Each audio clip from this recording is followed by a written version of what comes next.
right. So tonight, we're going to be talking to a real down-to-earth, blue-collar libertarian. I keep preaching that so many of us in the libertarian movement walk so many different paths in life. We got here so many different roads. I've really got to know Tim already just a little better just prepping for this, and it's kind of weird because I thought we went radically different paths, but it's like parallel. I mean, in a lot of ways, yeah, there's a lot of similarities. It's kind of cool. But anyway, our guest's name is Timothy Filback, and he's been figuratively drafted into running for Kentucky's House seat number 23. And a lot of us have no idea where these districts are. Tim, where is District 23? District 23 is Barron County and eastern part of Warren County. Cool.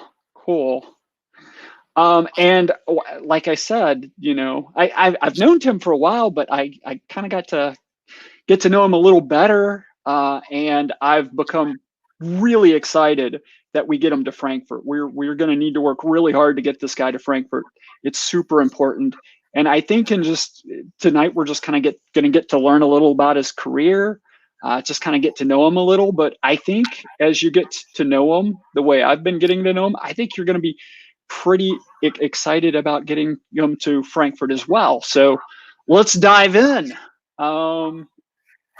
So Tim, you kind of just jumped straight into industry out of high school, didn't you? Yes, my dad worked for a plastic manufacturing corporation. Actually, my grandfather worked for a plastic manufacturing corporation. So it's kind of in the blood, I guess you would say. Started out as a press operator, $7.46 an hour, 6 days a week, 2 days off. What year was that? 1996. Okay, 746 doesn't mean anything to libertarians if you don't throw in the year, because back in the 20s that was a lot of money. But right. Sorry, go ahead. Yes. But I started there. It was a union shop. Worked there for about 4 months, and had a rep come around and offer me $1,000 if I wouldn't file suit against the company or anything. And why would you have filed suit against the company? Basically, what the union was doing was breaking away from the company. The company was moving. It was in the union contract that the company had to move more than 50 miles away from the location. Okay. So I guess kind of what it seemed like to me was the union and the company came to an agreement to, I guess, kind of part ways. So this is like a kind of underhanded buyout offer. Well, I wouldn't want to go on record saying that. I got it. But I said it, and you didn't object a whole lot. At $1,000, I was ready. But it was really profound, though, when I reapplied for my job. And reapplied? Yes. They went from a union shop to a team environment. Basically, how well you work with others, and can come up with different ideas and come to a consensus and move forward. And it was really awesome and really neat to start up a plant and do that. And it was basically you could learn as much as you wanted, as fast as you wanted, and there was no limitations. So, that's always an exciting topic to me. Hopefully I don't lose people on this, but I think people, they know the complexities and intricacies of what they do. And, it's, you kind of get these kind of like Green Acre moments, or like whatever the Chevy Chase movie was with the house in the rural area, and he's an outsider, and we make fun of the people who come from a different context, but we never put that together with the fact that regardless of the context, there's a lot of stuff people learned. And I kind of feel like that's true for plastics as well is people go, you're a press operator, you push a button. Yeah, and I will agree with that. Did you learn to press a different color button, Tim? What kind of? Oh, you know, First you taught me the yellow one, then the orange one, and what'd you learn? Yeah, there's a lot of math. I mean, your screw size melting, your pellets, your injection pressure, your speed, temperatures. It's quite interesting. There's an art and a science to it. Luckily, without having to go to school, and I'd ask different employers, I'd say, hey, I'd like to get some training, and I always kept hearing the same thing: was on that floor is the best training you'll ever receive, and they were 100% correct. Yeah, crunching numbers in my head. How fast can I shoot the plastic without it burning, flashing, damaging the mold? It's a lot of fun, and I've been blessed to work with a lot of great people to help me out along the way. So cool. Now, so it's cool that you learn stuff like that. That was a long time ago. Did you get opportunities to pass that on? Do you pass that on? Do you get real protective of the information so you can keep your job and nobody else can do it? How's that work? No, well, you don't tell them the whole story. You give them 95%. And no, everybody's different with processing, and I moved up through the ranks. I was a supervisor. I was a team leader, and it's always awesome to watch people absorb the information. The position I'm in now, I'm an engineering specialist. I work with the engineering department, and I've got two operators that had never really worked in plastics before, and they're women. Okay. They can push buttons too. Right. They can, and they can hang molds. We're talking 2,000-pound molds. Clamp them into a press. And just to be clear, I was completely kidding. They can do the math in their head and stuff like that too. Yes. I kept hearing, that's not a woman's job. It's not a woman's job. And I'm like, you know what? They can do anything we can do, and just as good as we can. That's right. And it's awesome to see them pick it up and run with it, and to where I was out there helping them, every day. And then I started backing up, and probably now they holler at me about once, twice a week. And it's just to ask, hey, what do you think about this? And that's what makes it worth it. Sure. And as you progress, and kind of more to the point, as they progress, at some point, you're kind of like their revered peer. I mean, at some point in those relationships, you end up you're a peer, but you're not just a peer. You're always kind of the person that got them started. You're the person who had faith in them. I mean, that makes a difference to people, man. They're gonna go rest of their career, rest of their lives. They're going to remember that you had faith in them and their ability to do it, and that you got them started. And I think that's absolutely awesome. That's absolutely beautiful.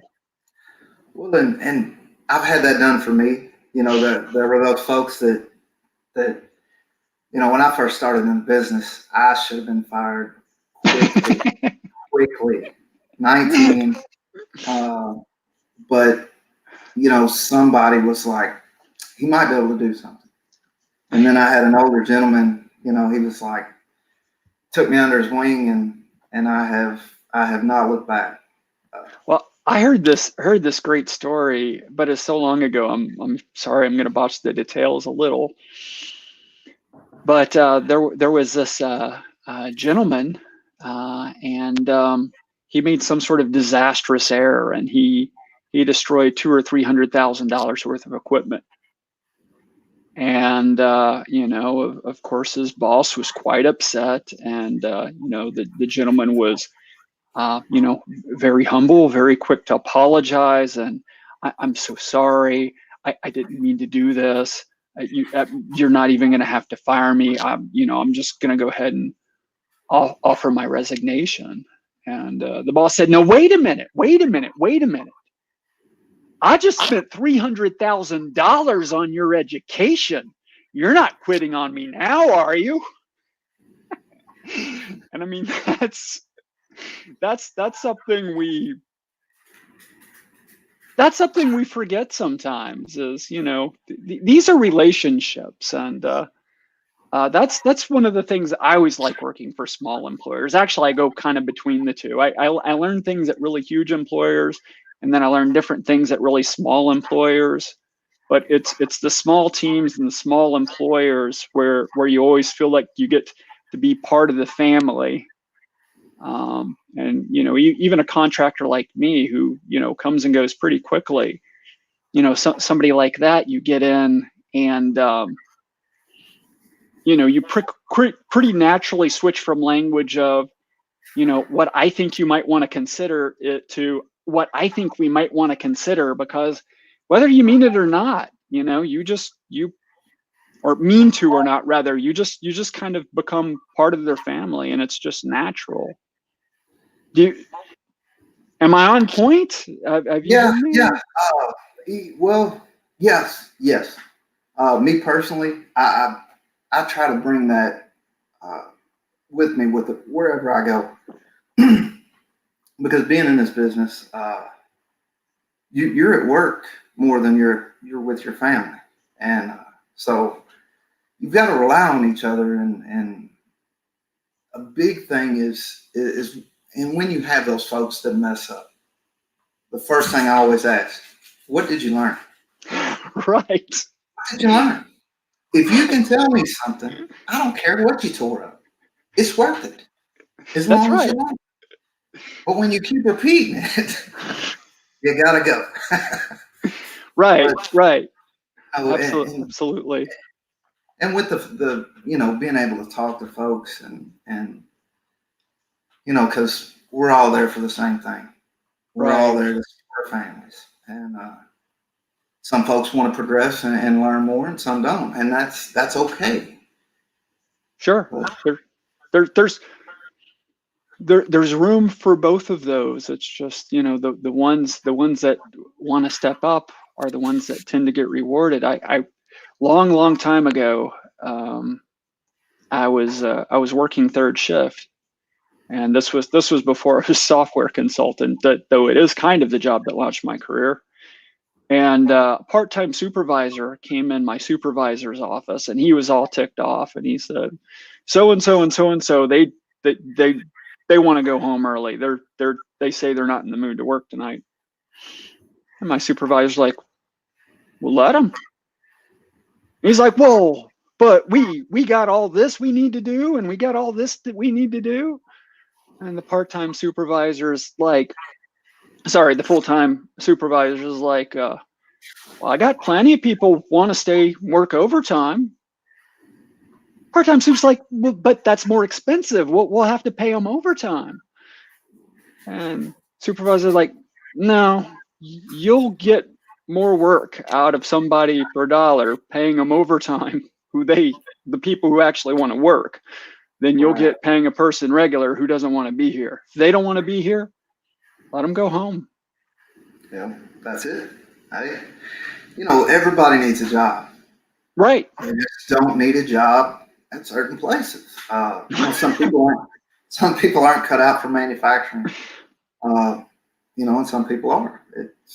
Well, that's the beauty of our diversity, man. And that's, yes. I mean, not to go too hardcore on the anti-socialism, but, you know, I think people forget that, you know, as the Iron Curtain fell, I've got a book around here on it. One of my Russian friends recommended me, but as the Iron Curtain fell, you know, you end up, it doesn't matter if you want to be there or not. This is your job, and this is what you do. And, you know, we need this many screws, or this many pieces of plastic, or this many this, or this many that.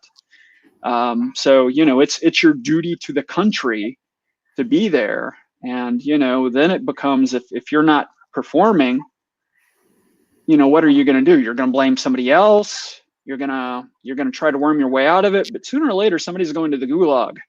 I mean, that's where that came from.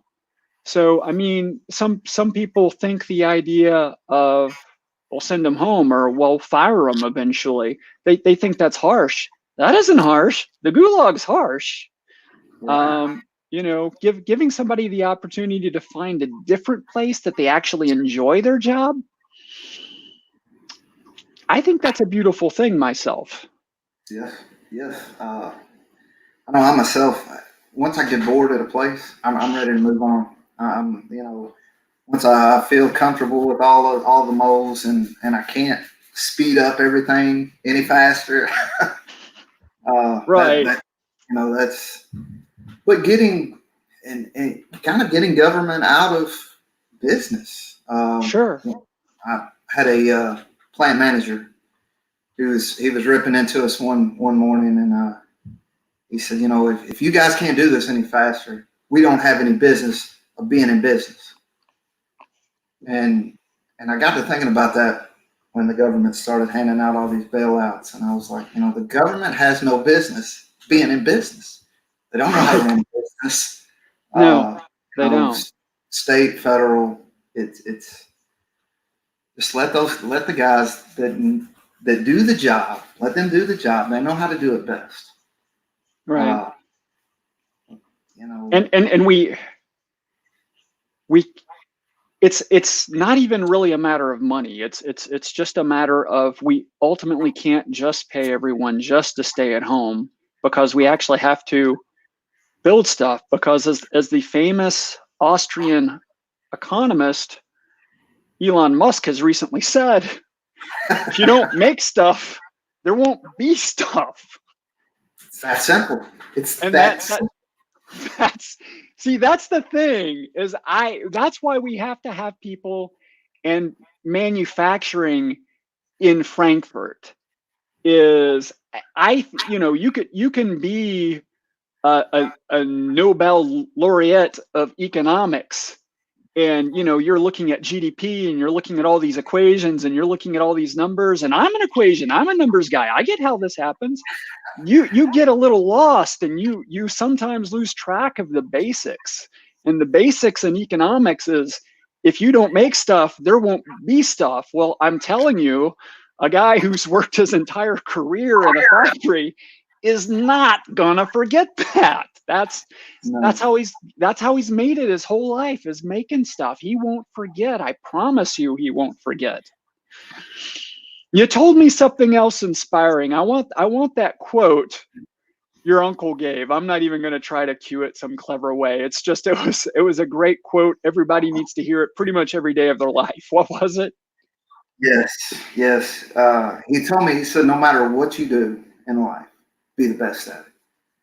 So if that means, if you're a ditch digger, dig the best ditches of anywhere. Be the best ditch digger you can be. And that, and a child tends to kind of put things into perspective. Right. So, I'm probably better at my job than being a father. But, it's continuous improvement, always. Right. So, well, I'm really excited to see what kind of legislator you are. That's what I want to see, because I'm absolutely convinced that when you're in Frankfurt, working for everyone, not just people in factories, it's important that you bring a perspective of someone who's worked in a factory, someone who's worked in not just a factory, but many factories. You've trained people in factories. You've helped start up factories. You've been in factories that were in trouble in bad economic times. You've seen this from as many angles as anyone's going to. But you also know what it's like to be part of a community. And that's what we have to have in Frankfurt. So I'm really excited for you to be there. I've not even been keeping up with the chat. Does anybody have any questions?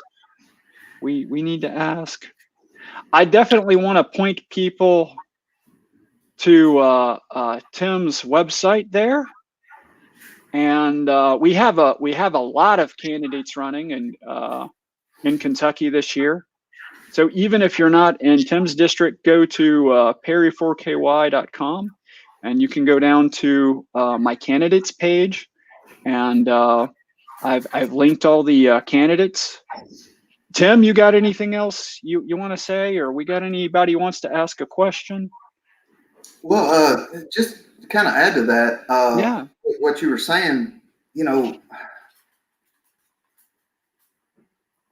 as libertarians, we all understand that, you know, you can live your life better than I can tell you how to do it.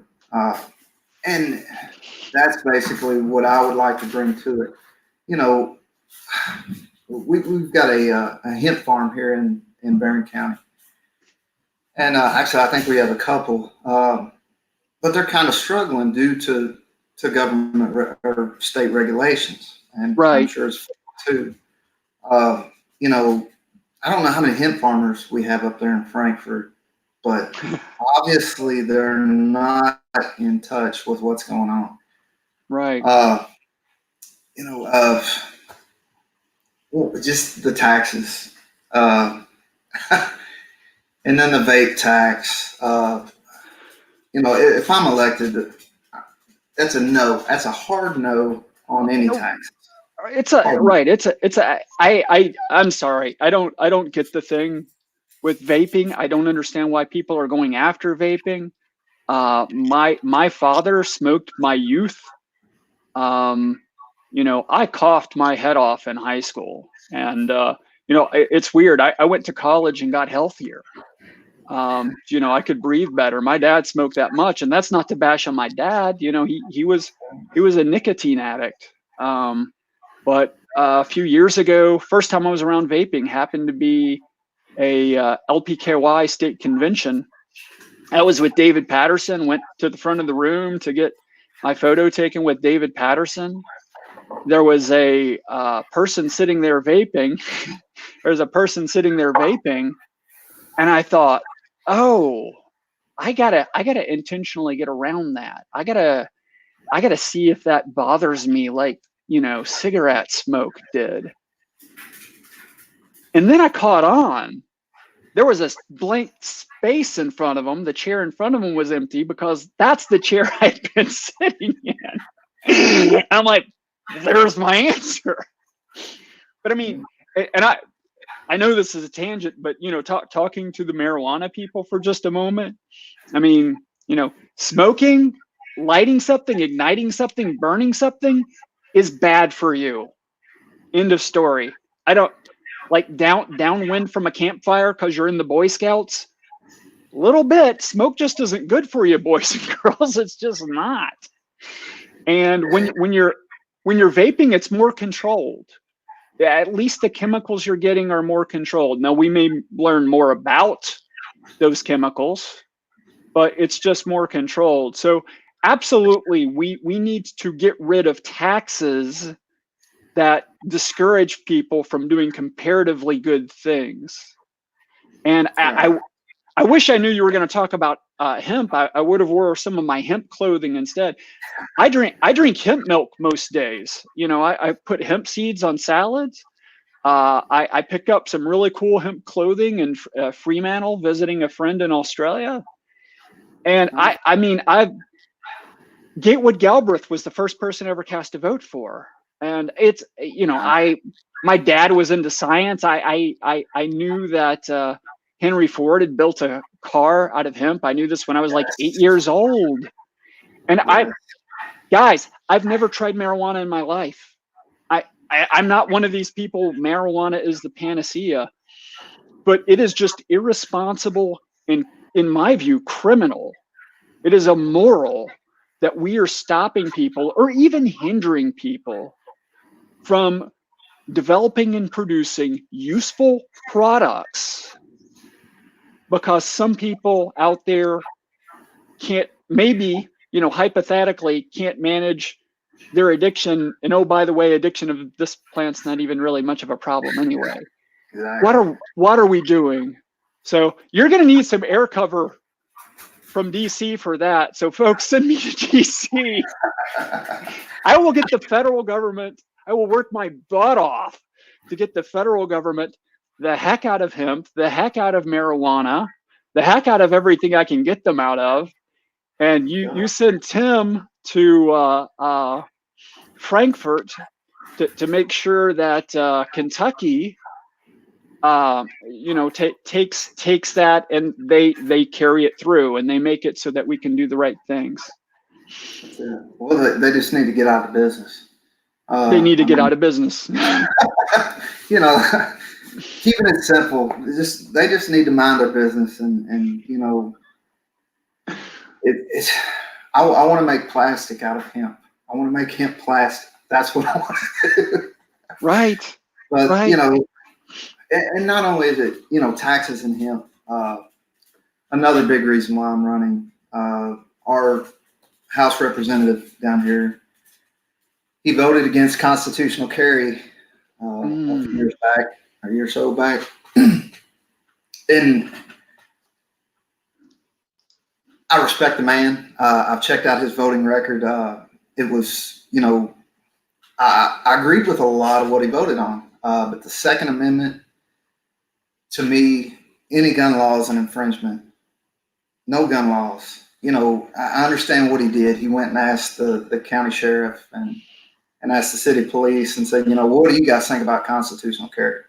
Well, of course, law enforcement is probably not going to be for it. And what they said was, hey, training and education. And I get that. Right. That should not keep us from our constitutional rights. Then I would say, let's get some training and education going. There's plenty of gun stores that I'm sure would love to talk to people about gun safety and getting some training, get some trigger time. Right. So, a vote for me is pro-Constitution, Second Amendment, all of them. No taxes. Cool. Freedom, liberty. Well, want to take a couple of quick questions? We've got a couple. James Toller wants to know what you think about the current infrastructure. Current infrastructure. Want to take a couple of... Oops, sorry.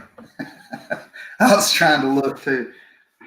Infrastructure is in, I guess, roads. Well, given that James is a trucker, yeah, I'm pretty sure James is concerned about roads and. Well, I thought those were taken care of. I mean, they take my tax money out of my check every 2 weeks. No, seriously, I really liked Larry Sharp idea. What he was talking about in New York with like the bridges, the borough bridges. We could do that with 65. I don't see why we couldn't. Well, let the viewers know what that was.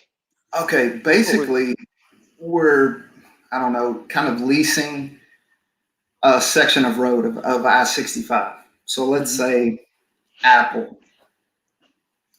So I-65, the Apple section. Mm-hmm. Now, you, I guess, kind of lease this out to Apple. Apple's in charge of maintaining the roads, taking care of that, and then they get free advertisement in return. Now, okay. I understand, South Central Kentucky is not going to really profit from that. But I don't see why Louisville or Lexington or Owensboro or Paducah, they have interstates run through there. I don't see why they couldn't do that. Bridges. That could probably help with the big roads that James is worried about. Now he's got to drive on the little roads too, but. Right. Another thing, was it Massachusetts? I think there was a gentleman up there that run on the campaign of pot for potholes, legalize marijuana and use those tax dollars to pay for the roads.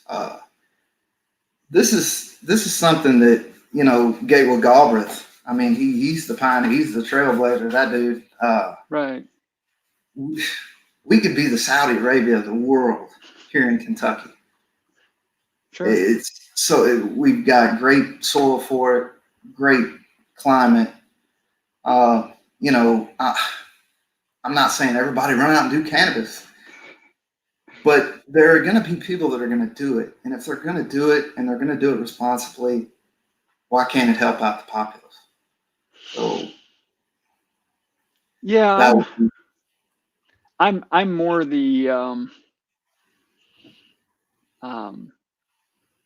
I'm more of the opinion of just let's get the heck out of it in general.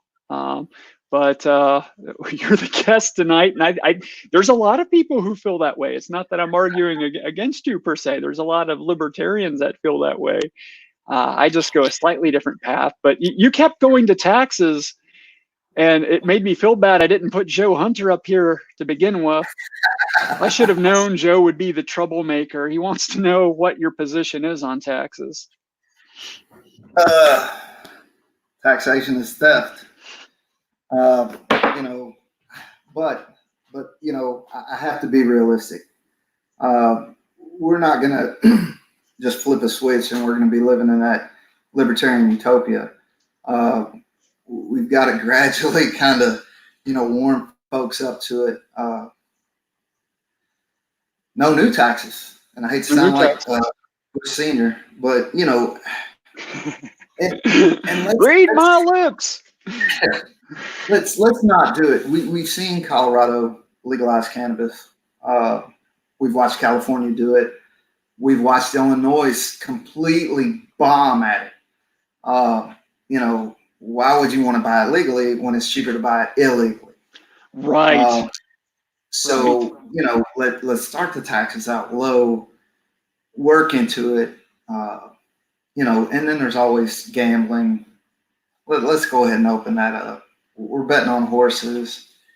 You know, let's bring some money into the state and stop stealing from our brothers and our sisters. This is madness. It has been a really long time, and I didn't prep for this, so forgive me if I've got this wrong, but I used to work in gaming, and my boss was a member of the Responsible Gaming Association, because what you do when you're in an industry is you join the responsible what the heck ever it is thing. That way you look like you're an upstanding citizen. That's what you do. That's how it works. But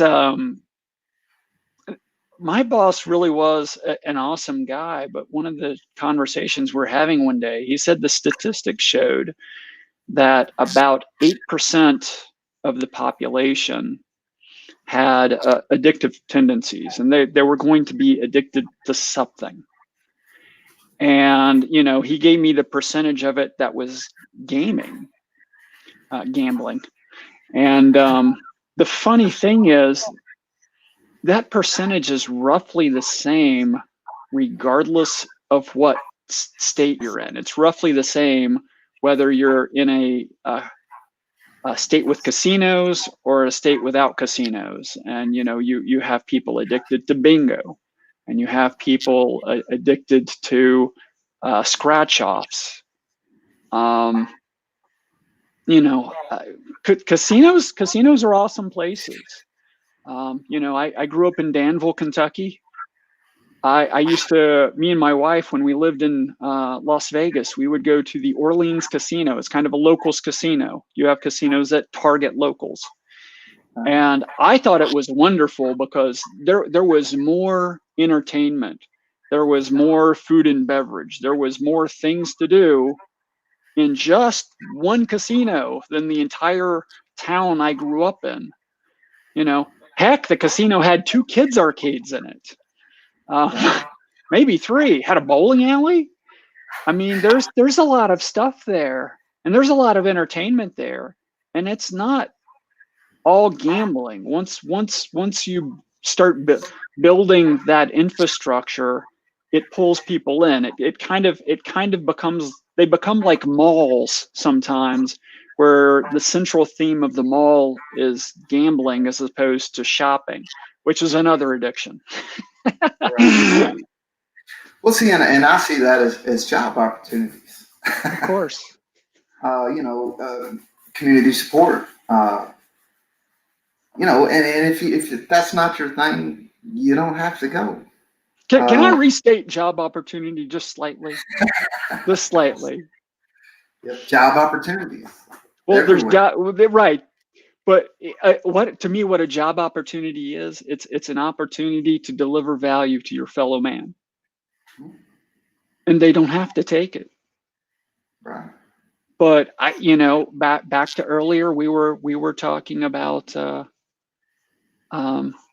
structural realignment. We didn't use that term, but the idea of somebody hates a job, they end up getting fired from it.